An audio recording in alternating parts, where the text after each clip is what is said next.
வாழ்க்கையில முன்னேற ஆசைப்படுறது தப்பு இல்லைங்க.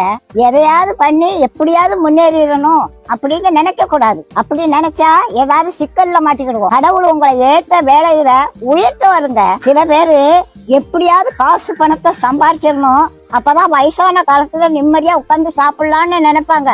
வயசான காலத்துல காசு பணம் எல்லாம் இருக்கும், ஆனா ஒன்னும் அனுபவிக்க முடியாது. பாட்டி வீட்டுல ஒரு எலி ரொம்ப நாளா தொண்டை பண்ணிக்கிட்டு இருந்தது. அதை எப்படியாவது பிடிச்சிடணும்னு கூண்டுக்குள்ள ஒரு தேங்காய் துண்டை குத்தி வச்சேன். ஒரு 9 மணிக்கு சத்தம் கட்டுச்சு, எலி மாட்டிக்கிட்டுச்சு. சரி இருக்கட்டும், காலையில எந்திரிச்சு காட்டு பக்கத்துல கொண்டு திறந்து விடுவோம் அப்படின்னு நினைச்சு தூங்கிட்டேன். காலையில பார்த்தா எலி உள்ளதான் இருந்துச்சு.